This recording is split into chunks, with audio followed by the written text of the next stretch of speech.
Somewhere in a data center halfway across the world, a terabyte of your encrypted traffic was just archived, not decrypted, just stored. An attacker didn't need your credentials. They didn't need a 0 day. They just needed a fiber tap and a lot of patience. It's April 2026, and if you're still relying on classical RSA or ECC for long-term data, you aren't just at risk. You've already been breached. You're just waiting for the decryption key to be invented. Today, we're talking about Harvest Now, Decrypt Later, or HNDL. We'll look at the math that proves you might already be too late, and the specific lines of code where the quantum timer is currently ticking. NDL, sometimes called retrospective decryption, is structurally different from any attack we've faced. In a standard exploit, you see the logs, you rotate the keys, you patch the hole. But with HNDL, you can't detect the collection. You can't revoke ciphertext that has already left your network.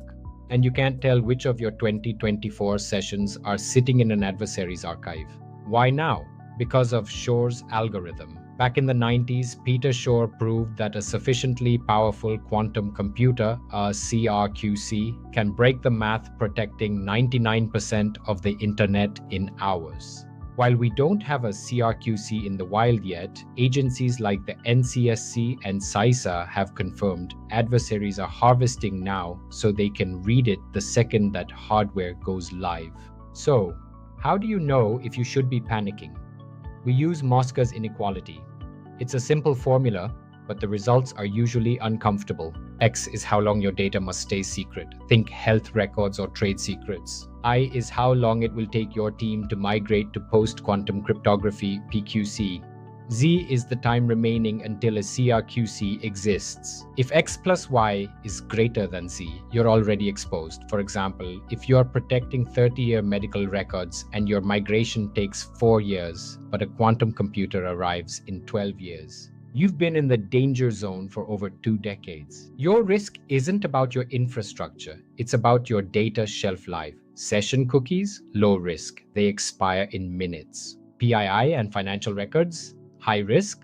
Source code or trade secrets, critical.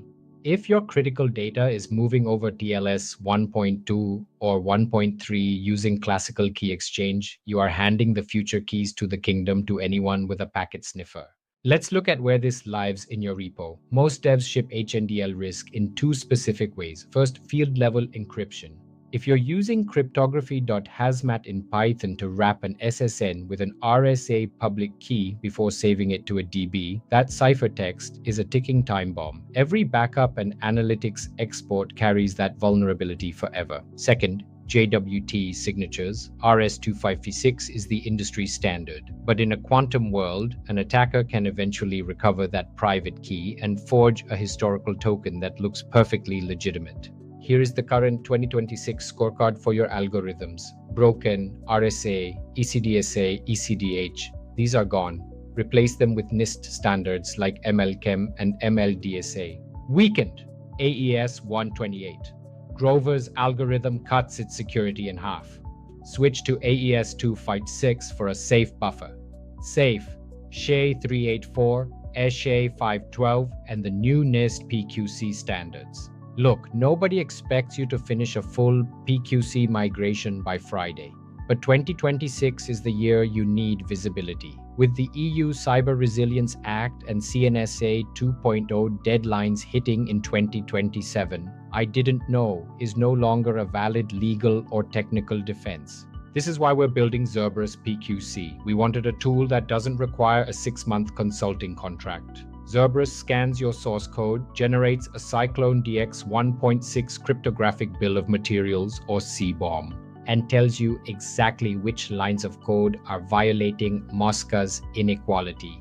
We're opening up to a small group of pilot customers. If you want to see your actual quantum exposure, not just the theoretical stuff, head over to Cerberus.ai. The migration window is closing. It's time to stop harvesting for the adversary and start securing for the future. I'm Ram, founder, Cerberus.ai. See you in the post-quantum era.